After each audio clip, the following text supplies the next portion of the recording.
Good morning. I'm Sally Matthews, SAGES Executive Director, and please don't worry, I'm not giving a lecture. I wanted to just tell a brief story before Dr. Marks introduces the next lecture. When new staff come to work for SAGES, they have much to learn. They learn about SAGES' mission and history and culture and goals and initiatives. They learn a lot of surgical procedures and how to spell and pronounce them. They learn many, many acronyms. And among many other things, they learn that there are 3 Dr. Marks in SAGES leadership. There is Dr. Gerald Marks, who was the founder and first president of SAGES, and after whom this lecture is named. There is Dr. John Marks, who is a SAGES board member and chair of the Oncology Task Force and happens to be the son of Gerald. And there is Dr. Jeffrey Marks, SAGES president, not the son, not the brother, not the nephew, not the cousin, completely unrelated to the other 2 Dr. Marks. So with that story, I would like to introduce your president, Dr. Jeffrey Marks, completely unrelated to the other Marks. Thank you.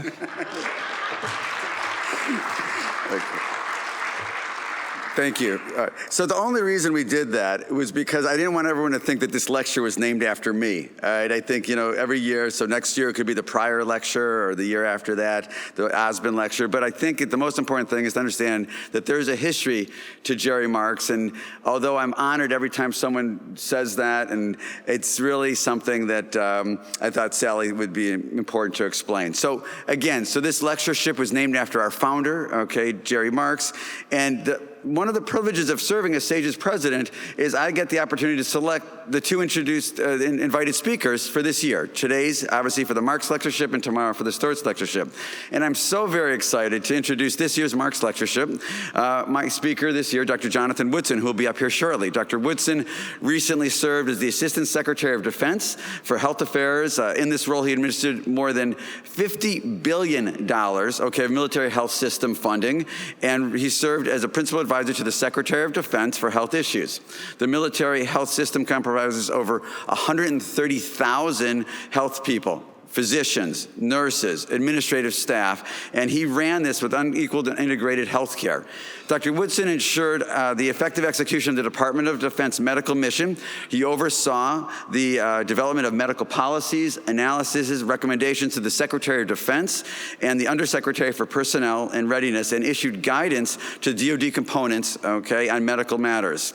He also served as a principal advisor to the Undersecretary for Personnel and Readiness on the matters of both chemical, biologic, as well as radiological and nuclear medical defense programs and deployment matters pertaining to these. Dr. Woodson co-chairs the Armed Services Biomedical Research Evaluation Management Committee, which facilitates oversight of DoD biomedical research. In addition, he exercises authority, direction, and control over the Defense Health Agency, the Uniformed Services University of the Health Sciences, and the Armed Forces Radiobiology Research Institute, the Defense Center of Excellence, for Psychological Health and Traumatic Brain Injury, and the Armed Forces Institute of Pathology and the Armed Services Blood Program Office.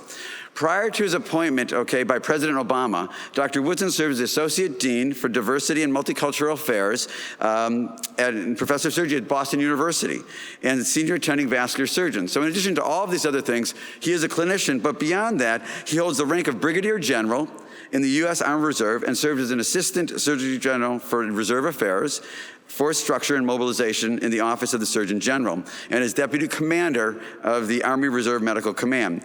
He is a graduate of the City College of New York and New York University. He received his postgraduate medical education at MGH and Harvard Medical School and completed residency training, get this, in internal medicine, general surgery, and vascular surgery. He is board certified in internal medicine, general surgery, vascular surgery, and critical care surgery, and he also holds a master's degree in strategic studies with concentration in strategic leadership from the U.S. Army War College.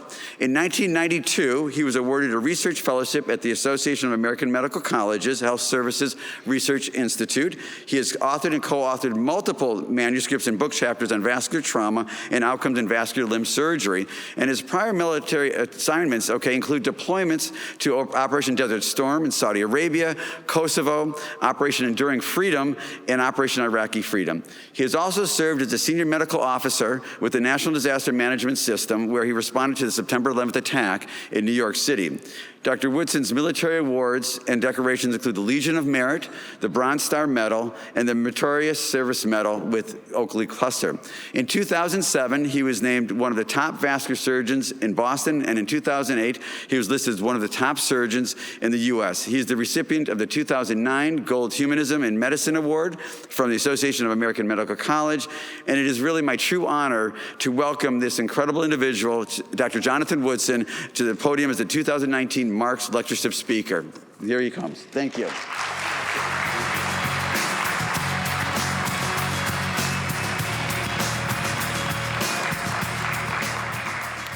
Well, thank you very much for that overly kind introduction. You know, I keep saying these days as I get older, I'm not sure whether introductions like that are a practice for my obituary or whether or not you're just trying to be kind. But thank you anyway.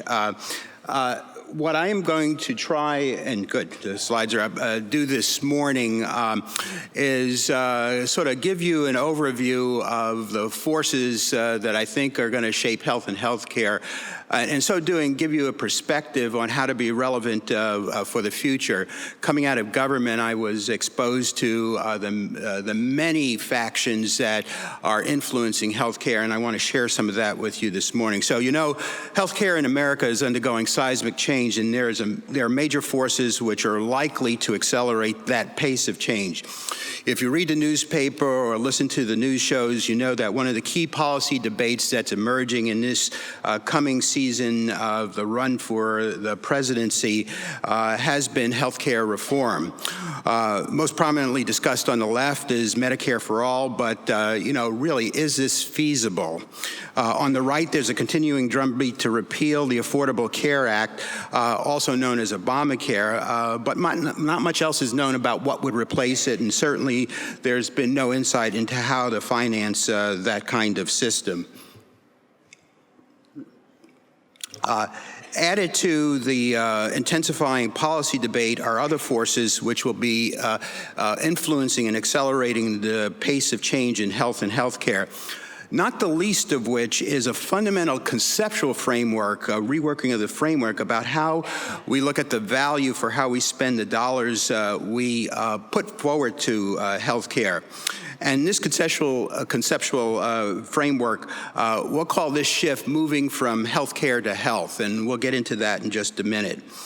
Notably, with this evolution in this concept, there are more stakeholders under the tent, and this is going to influence how we think about spending these dollars. So, for example, there's been a lot of discussion about the social determinants of health, and if you've ever had an opportunity to read Sir Michael Marmot's book, he writes an impressive treatise about how by zip code you can map out what one's life expectancy is. You know, you take the train up uptown in Manhattan and cross 163rd, the life expectancy drops by 20 years. And so when you rethink about this shift of healthcare to health, many more individuals have a say in what happens.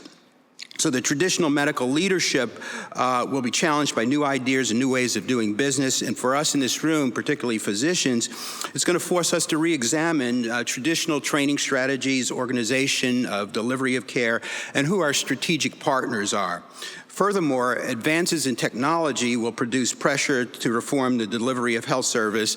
They're going to empower the customer patient and allow new entrants into the health sector from industry that will fundamentally cause us to rethink the traditional ways we've thought about health and healthcare. Now, industries, many of the industries, particularly in the tech business, have innovation in their DNA, and we're going to have to understand that pace and that desire to change rapidly, and how do we incorporate that in how we do business. Many of these new entrants will leverage technology to produce customer-facing and focused tools to allow them to take charge of their health and health care. And so it's no longer going to be, if you build it, they will come. Their customers are going to seek out what kind of care they want, and it's going to be irrespective of geography in many cases. So it's not about them waiting for the doctor. You may have to wait for the patient. Now, some will call this disruption, but these digital platforms have affected every segment of society. So we don't need to take this personally. It's really not about the issue of healthcare per se, but every industry is being affected by the digitization, and this is going to be a worldwide phenomenon. I know there are some international members in the audience and participants in the audience, and so what I'm about to say is going to be about 1/3 U.S.-centric, but 2/3 are going to have wide application across the world. As an outgrowth of the impact of the digitization of society, the workforce is going to change, and the development of that workforce has got to change. I was recently, just before the session, in the fireside chat, and we were one of the speakers was talking about showing up on his first day of fellowship and somewhat being intimidated about doing a Nissen fund application. How we develop that workforce and our strategies for training will undoubtedly change as expectations change. The digital tools and data analytics in the era of big data will produce new pressure to change the workforce development as we learn to fly by instruments. Big data and adjunctive technological advances such as machine learning and neural nets will fundamentally change our approach to health and healthcare and the way we do research and make investments. You know, data science and data scientists is the most rapidly growing fields, particularly in health-intense areas like Boston, where there is a lot of innovation and technology development as well. And lastly, all of these forces will therefore require a new type of leadership. I was coming over to the convention center this morning, ran into an old colleague who was talking about a new job he had as Surgeon-in-Chief and all of the issues he had to deal with. Leading through times of change is going to require a new competency. So at the end of this talk, I do not intend to provide answers to how all of this is going to shake out in the future, in the coming years. In fact, chaos theory could apply. But I will try to give you an appreciation for the changing landscape of healthcare and allow you to examine your careers and the organizations you work for in terms of how to be relevant for the future. So with that, I think my disclosure slide has been up long enough, greater than 7 seconds. This is my agenda. And basically, I've gone over that. But one of the things I'm going to note is that I'm going to have to unpack a lot of this complexity by describing a little bit about the history of how we got here in order to make you understand how, in fact, we're going to try and solve some problems for the future. So, first of all, let's talk about moving from healthcare to health. Let's see. I put up this slide. It's one of my favorite slides I use in any number of talks. It's a quote from Herophilus, a physician, anatomist who lived in 325 to 256 BC. And this slide I like because if you read it, it really speaks to the fact that health is very important not only to individuals and societies, whole populations being successful, progressive, and fulfilling their potential. And without it, really nothing happens. So if you've ever had the flu or you've had cancer or your family member has cancer, you know when you're not healthy, it saps your energy and you just really can't do anything. as was told, I ran the military health system, and one of my number one national sort of defense issues is the rising obesity in the country, which is really removing whole segments of the population who would otherwise qualify to serve in the military. So this is a really important quote and has a lot of significance in terms of how we're shifting from healthcare to health. In 2001, the Institute of Medicine, now the National Academy of Medicine, came out with two treatises. One was to Err is Human, the other was Crossing the Chasm. And as part of it, they tried to identify what the optimal state would look like if we intentionally designed the system for the outcomes we desire. And seen here are some of those aspects. We want a system that is safe and does no harm. We want an effective system, meaning that we use evidence-based therapies in all cases to try and drive the best outcomes. We want it to be efficient. We don't want to waste resources, whether it's financial or human resources or time. We want it patient-centered so that we're respectful and responsive to the individual. We personalize our care. We want it equitable. We want to make sure that everyone who needs care has access to care and the right amount of care. We want it high-performing, which means that it's a learning system which incorporates new information as soon as it is available and distributes it, unlike what has been published in the New England Journal, which says it takes about 15 years for an important publication that should drive change in practice to actually get incorporated into practice. And then it talked about being connected. Now, in 2000 and 2001, what they were talking about in being connected, they were talking about the continuum of care from the hospital to the home and communities. In today's world, connected means technological connection. So the cell phone, the smartphone came out in 2007, and think about how that revolutionized our lives in terms of how we're organized and what we do. So in today's world, it's about a technological connection as well, and we'll get into that in just a minute. So this slide speaks to the issue as we move from healthcare to health. We have to ask ourselves the question of what value at what cost, because through the debates you'll hear always about the cost. And listed here are some factors to be considered. And for many of you, this is not going to be new stuff, but it sets the background to discuss many other issues in terms of forces reshaping healthcare. So in healthcare, we spend about $3.2 trillion now, about 18% of GDP, which is projected by 2022 to go to 19 or 20% of GDP. But the issue really is that for that money, we still have 10 to 14% of our population uninsured. That's about 27 million folks or thereabouts. And if you do, there have been studies that have shown that really if one goes into your doctor with a problem, you only have about a 50% chance of getting the correct diagnosis on the first go-round, basically, and about a 50% chance in more complicated situations of receiving evidence-based care. And there's wide variability. Obviously, academic centers perhaps perform better. We're ranked 37th in outcomes in many metrics, such as maternal-child outcomes and longevity.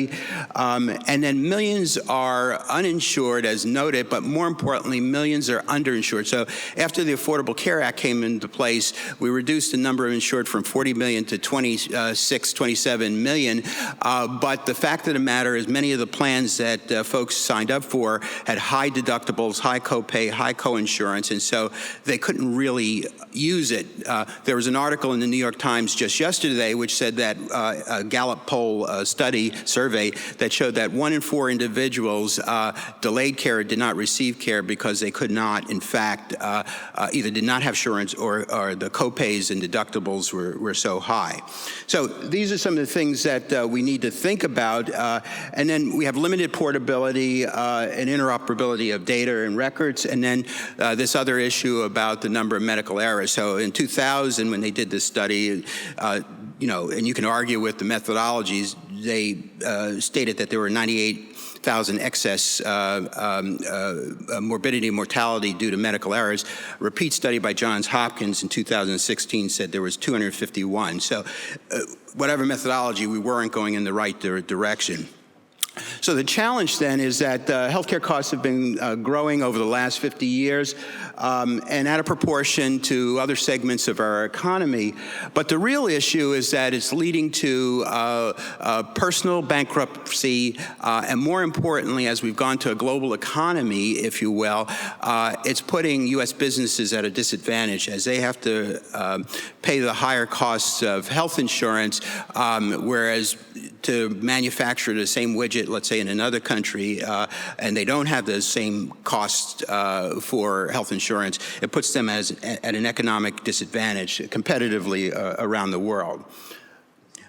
So this slide many of you have seen before, which really just states that we invest a lot in healthcare.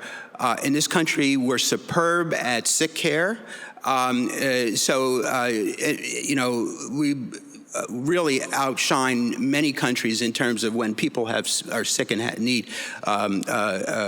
complicated procedures. We do very well, but we're not very good at population health.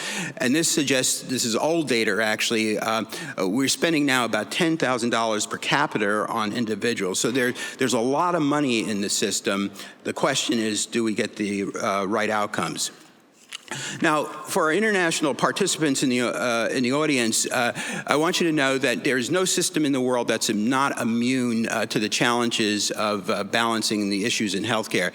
This slide shows what we call the iron triangle, which is the three big issues in healthcare: is creating access so that the population has access to care, state-of-the-art care, improving outcomes, and creating sustainable systems, both in terms of finances, workforce, and other facilities. And no system is immune.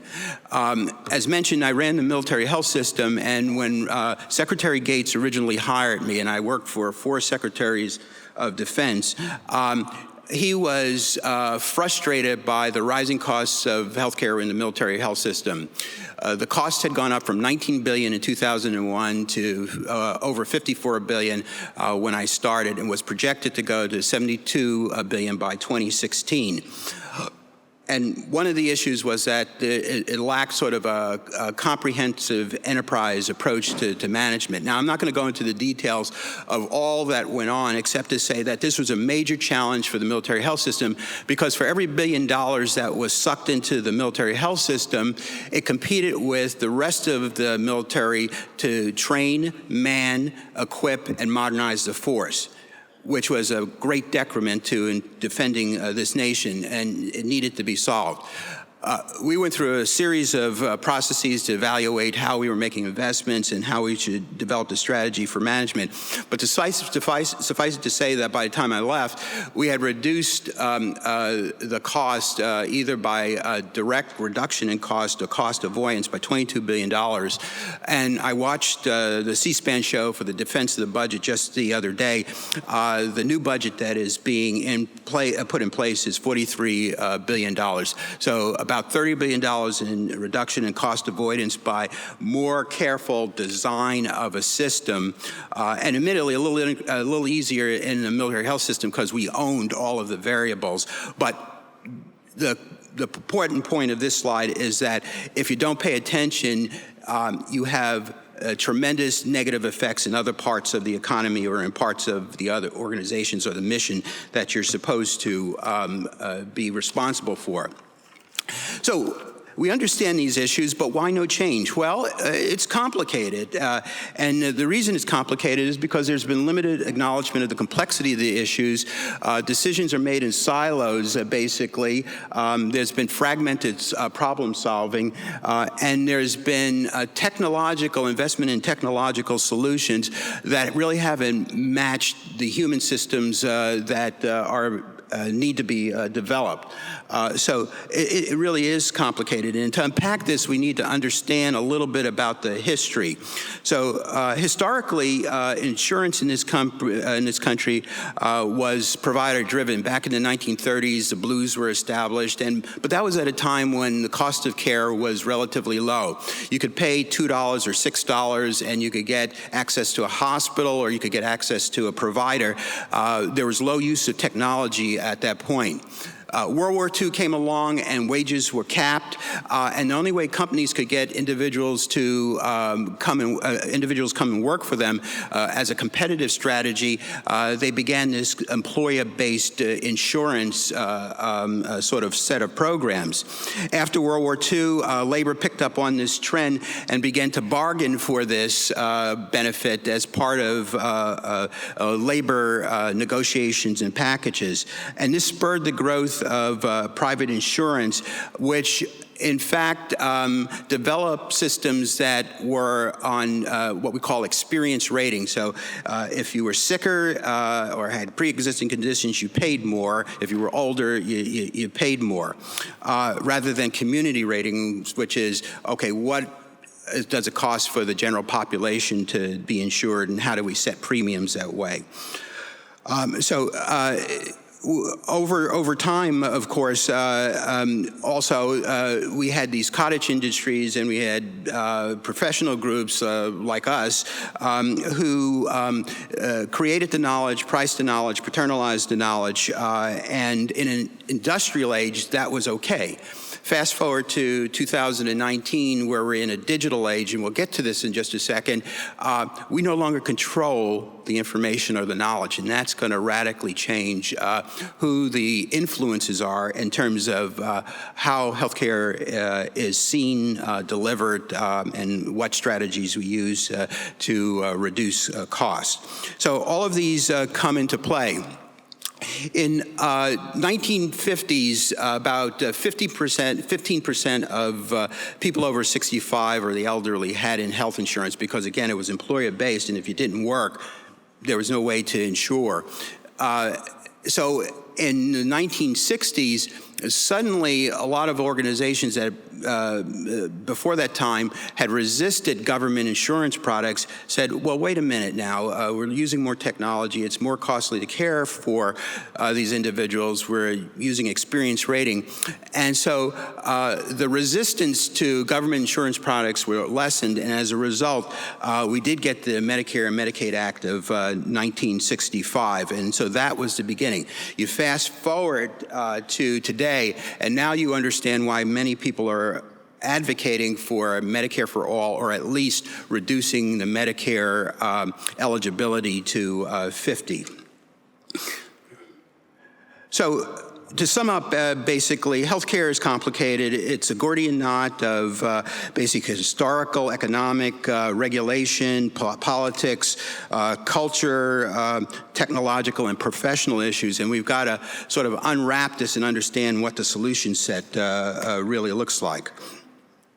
You know, Edward Deming, who was a guru of quality improvement, used to say every system is perfectly designed to get the results it gets. And so when you look at our system, the issue is that we see that contributing to what we see is that the system was never designed. There's been a rapid advance in technology, investment in technology, but not necessarily in systems innovation that's been supported by systems engineering principle and influenced by multiple cottage industries.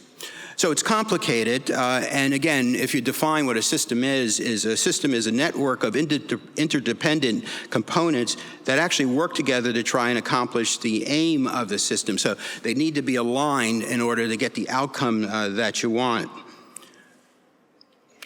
But instead, we get this.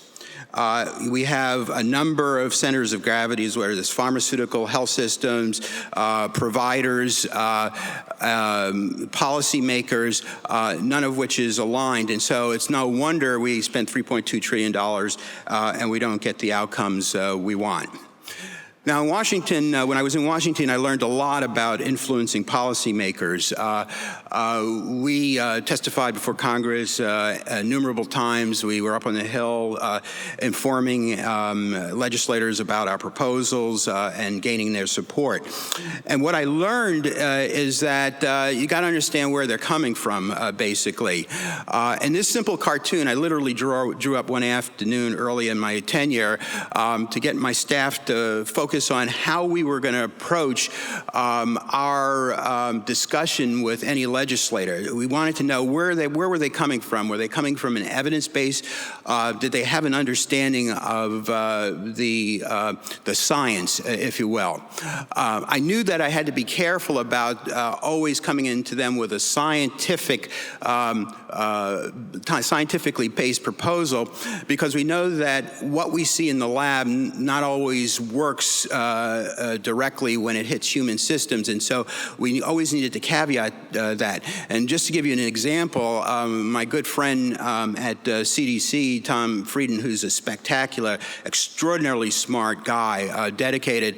During the Ebola crisis, I remember him testifying, and he was saying that we understand the biology of Ebola and its transmissibility, and that using personal protective equipment would in fact protect individuals, because they were talking about whether or not to develop quarantine policies. And he was absolutely right about the science.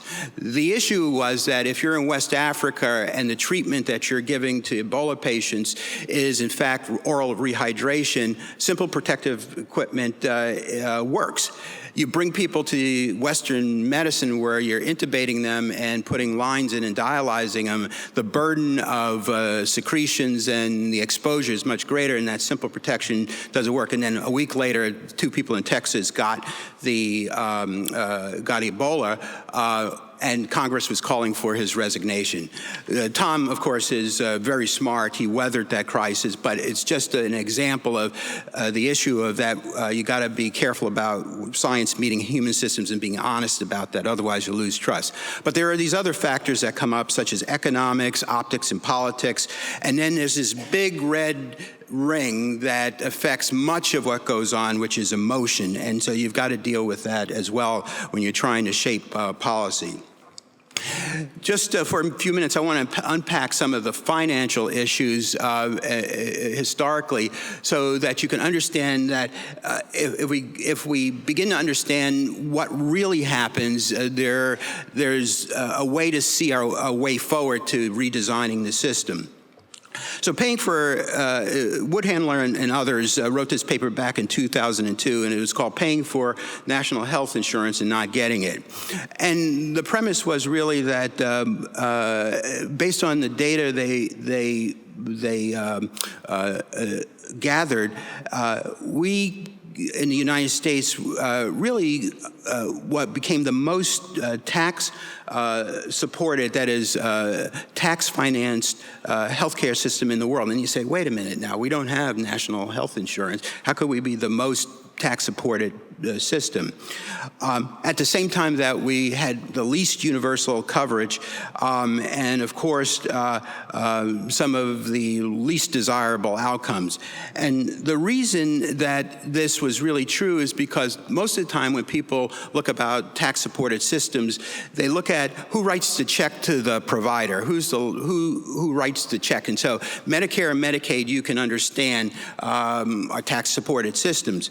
But when you dig a little bit deeper, you realize that we pay taxes to run our governments, so that every municipal employee, every state employee, every federal employee, in fact, is tax supported. Furthermore, because we give tax breaks to employers for the amount that they pay in insurance, that's a subsidy, and we even give subsidies to individual. In addition, right, we run the VA system, which the bill was $200 billion last year, and I've already mentioned that we run the military health system. So when you look at that, in fact, it turned out that in 2002, we had a system that really was 60% tax-financed. Now, after the Affordable Care Act, this is really about 66%. So we pay a lot in terms of taxes, and we don't get that universal kind of care. There have been for 100 years, attempts at healthcare reform. There's a general agreement that out-of-pocket payment schemes does not work as a sole financing strategy, and that we need new methods. So in 1915, the American Association for Labor came up with a national health insurance strategy. In 1943, Robert Wagner and other Democrats came up with a federal social insurance trust fund strategy, which included an employer-employee contribution. And, we got Medicare, Medicaid in 65, and it goes on and on. And interestingly, in 1971, Nixon, a Republican, introduced employer a mandate policy. That didn't pass. But again, fast forward, basically, in 2006, we got the Massachusetts Universal Care, which they call Romney Care, which became the basis of the Affordable Care Act, which had really four main features to it. A minimal standard for policies, which is you can read as increased regulation, an employer mandate, an individual mandate, and then subsidies for the poor. Let's transition now to other influences that are going to change the way we see and deal in healthcare. And the digitization of society is an important one. So data is everywhere. How do we create usable knowledge and wisdom and greater efficiency as in the system? That's the real challenge. How do we create interoperability of data sets, leverage the investments that we've made? So we've pumped billions and billions of dollars into the electronic health record, and the only thing we get really is frustration of physicians and providers out of it. We need better planning. What will the effects of machine learning and neural nets be in advancing our ability to use data more effectively? And how do we match the utilization of this data to workflows to increase efficiency and match data analysis to the operational issues that we need to deal with? So we have data everywhere that's influencing many domains that affect healthcare.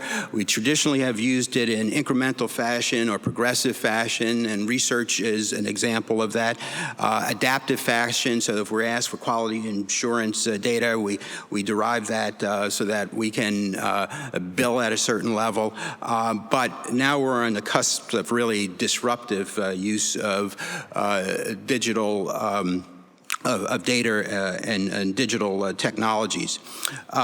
This just shows an example of some disruptive technologies, and I'm not going to go through all of them except to say that things like data democratization and cybersecurity technologies will give patients a greater control over their data and will help to personalize those records. So just like, you have a banking system. I don't know who's been to a bank recently.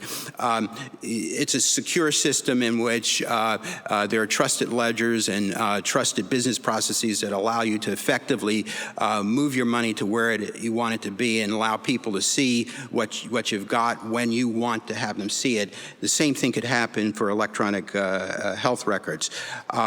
Things like virtual reality and augmented reality. Again, going back to that scenario I mentioned earlier from the podium up here earlier, where the fellow comes in and on the first day he's going to do a lap Nissen and he's read about it the night before. We really need to think about changing our training strategies to incorporate VR and simulation. And I know SAGES has been out there for years in terms of developing simulation models, but we need to move it up to the next level. As a leader of the military health system, I train 23,000 medics every year. These are 18-year-olds right out of high school, and we trained them to a superior high level, and they did magnificently on the battlefield. The issue was intense simulation to augment some of the cognitive knowledge and the skills that we develop. We're going to have to turn to these technologies because when we look at the workforce, we're going to see an increased need to train, retrain, and sustain skills. And our current methodology of being trained once and then not having an opportunity later in life to be retrained in an effective and efficient way is going to increasingly challenge the workforce. Robotics, genomics, genetics, proteomics are all going to challenge how we need to handle data, because we can't hold it all in our head. We're going to need to rely on cognitive computing and other systems like AI and neural nets to be able to synthesize a lot of that data and down select to the specific diagnoses and treatment plans that will be important for the individual in a personalized medicine strategy for delivering care. So we have this big basket of things that we call digital disruption in healthcare. I've been working with a professor at Boston University on what we call the digital health matrix. And the key issue here is that every industry is becoming digital. Incumbents need to think about how they're going to operate in the digital world. And every organization needs to think about their future in the digital age. Organizations need to break free of the traditional modes of thinking in order to be prepared to operate in the digital world.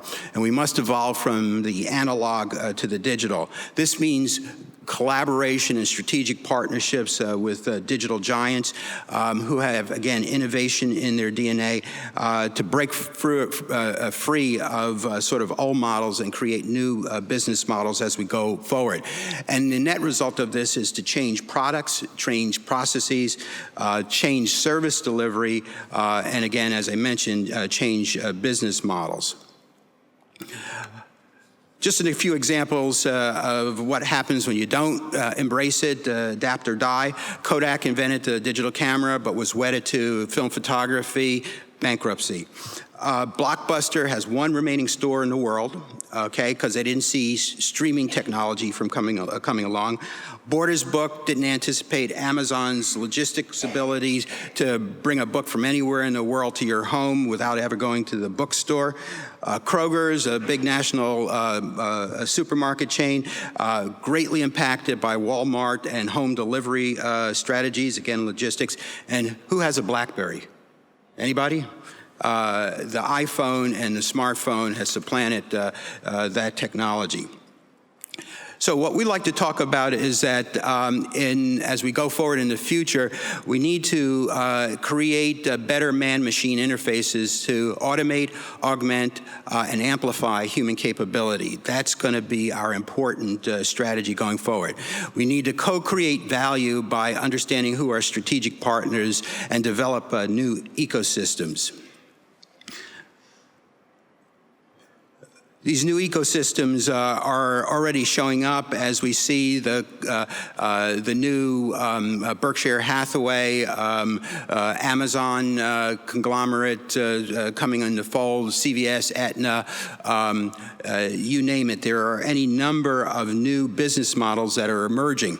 So if you're in a health system, right, and you're trying to deliver care and you're under an ACO model or a global payment model, tell me, is the CVS down the street that wants to get heavily into basic primary care and management of chronic disease your competitor or a potential strategic partner?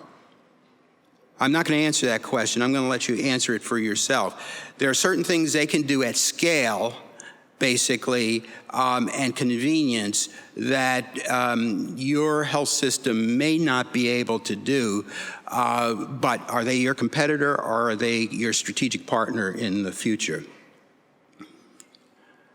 So digital health is the convergence of digital and genomic technologies with health and healthcare. And we are going to need to embrace all of these technologies in redeveloping our strategies for the future, from telehealth to embracing personalized medicine and the requirements for big data and data analytics as we go forward. I wrote this piece for Harvard Business Review about a year ago or so, and it was based on my prior experience as a flight surgeon in the military, where I was trained in doing accident investigations. And if I went to an accident investigation and there was pilot error, almost surely it was due to the fact that the pilot didn't trust their instruments. John F. Kennedy Jr. flying from Boston to one of the islands, Martha's Vineyard, at night probably didn't trust his instruments, and there's this phenomena that if you fly over water at night and you follow the horizon, you actually lose altitude and you can fly right into the water. The point here being is that medicine has become so technologically dependent, and as I said, with all of these other issues coming on board, genomics, proteomics, et cetera, we're not going to be able to rely on just what's in our brain. We're not going to be able to rely on 15 years of practice to become the master surgeon. We're going to have to try and accelerate that process. And in order to do that, we're going to have to develop the instruments and then fly by those instruments as we go forward to the future. And that's going to be the major, I think, a major trend in what kinds of research we do in the health sector. I yesterday was chairing a session. We have a digital health initiative at Boston University in our institute, and the numbers of amazing technologies that are coming out relative to using digital image, computerized image reading of pathology specimens, radiology specimens, et cetera, are just amazing. And so we're on the cusp of incorporating these technologies in our process and delivery of care. And just to give you a few, again, computers probably are a little bit better at image recognition than humans, and so the issues of dermatology and radiology and pathology are ripe for the advance of this technology. And oh, by the way, if we do this right, this really is about increasing access to care, because if you're in a rural area or you're in a underdeveloped country, how do you bring expertise to those areas? Well, this is an opportunity to do that because you can up the game of a non-specialist caregiver or remotely have access to this kind of expertise using these technologies. When I was in government, we did this study that related to telehealth and behavioral health services. It turns out for certain behavioral health diagnoses, particularly anxiety, for example, telehealth is magnificent. So think about this scenario. If you've got an anxiety disorder and you've got to go in to see your counselor, you have to get up on time, you have to get in your car, you have to go in traffic, you have to find a parking space. All of these things tend to increase your anxiety so that by the time you get to your counselor, it takes half the session before you can settle down and get into a therapeutic conversation. Well, what if you can get up and get your favorite cup of coffee, sit in your comfortable chair, and turn on your computer and have that counseling session? We found that the outcomes were actually better in certain diagnoses. There are studies now that are showing that you can actually save money and deliver care through linked technologies at home, and of course the home is now looked at as the first and last line of care in a distributed system as we deliver more care in the communities. And of course, the digital now is considered the fourth space in healthcare, linking home, clinic, outpatient, and inpatient care. Overseas, they're looking at technologies to actually redesign care. There was an earthquake in 2008 in China, destroyed infrastructure. The Chinese government in the province decided not to recreate the infrastructure, but go to a mobile technology, and it turned out it was less costly and served a larger population of patients. And of course, all of this is going to have us reconsider what the new curriculum should be for training the next generation of healthcare providers. This is an article by Dr. Emanuel.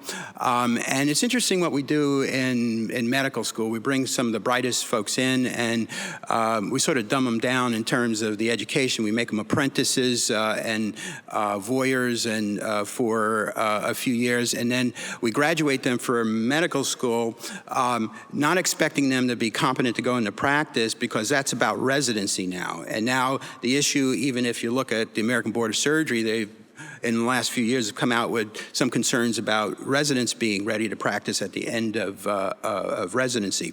So we've got to really rethink how we train individuals and leverage technology and simulation platforms for the reasons I've already discussed. I can turn out 23,000 medics with high school level education, and they do magnificently utilizing simulation platforms. And it's all about embracing the complexity and intentionally designing the system. This is just a graphic that we use at our institute, which embraces the issue of emerging technologies, intentional health system design, development of the right leadership, digital technologies, and development of policies that align things up. So as I end here, I just want to end on the issue of what is going to be required for all of us, what is particularly going to be required of leaders in the health sector. There's a term we use in the military called VUCA, and it stands for volatile, uncertain, complex, and ambiguous. It describes this strategic defense environment, but if you look at the juxtaposition of all of those terms, it really describes healthcare. It's volatile, it's uncertain, it's complex, and ambiguous. It is about the immediate situation being unclear. It's about not knowing where things are going. It's about conflicting data that will drive decision-making. Now, I want you to take away from this talk really not an issue that you need to be demoralized. The issue is, and we learn when we attend the War College and we study strategic leaders, is that strategic leaders are energized and embrace the challenge of leading in the VUCA world. It just takes time to train yourself to be able to understand how to integrate all of the factors that are going on and lead teams.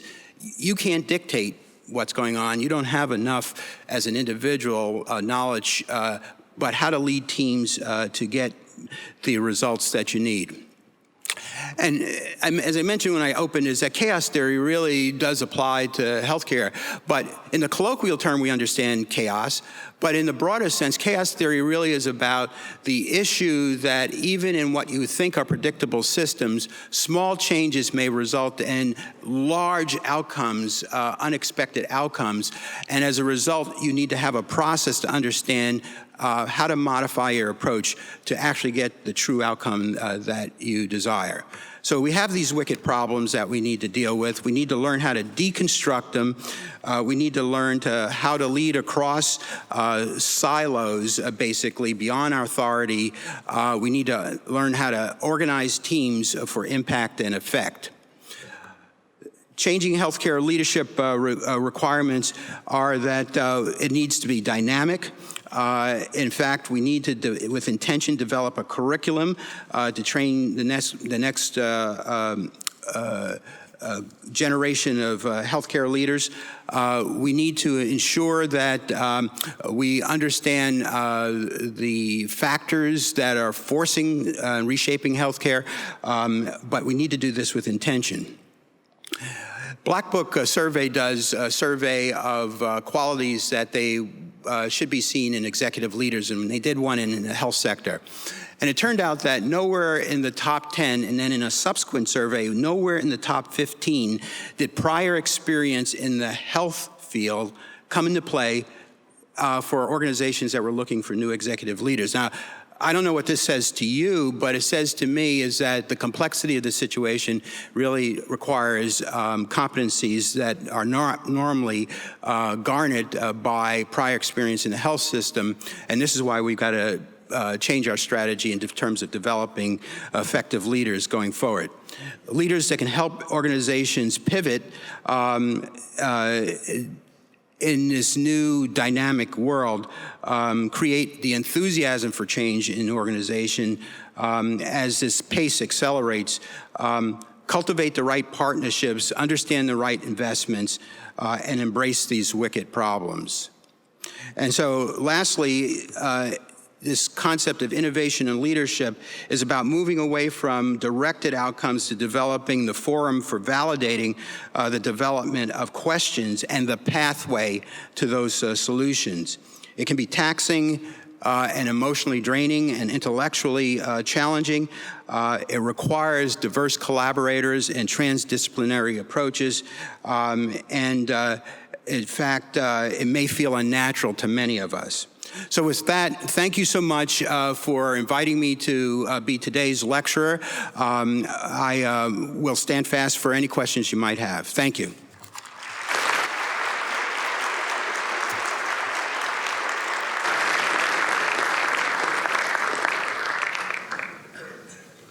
The lights are in my eyes, so I can't see if there's anyone out there with a question.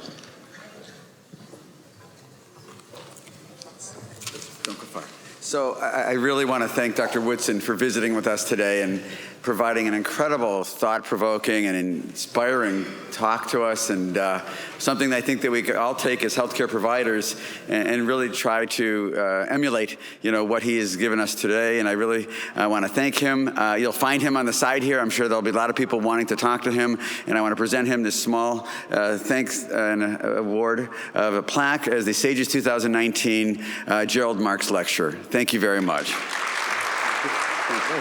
Thank you. That was great.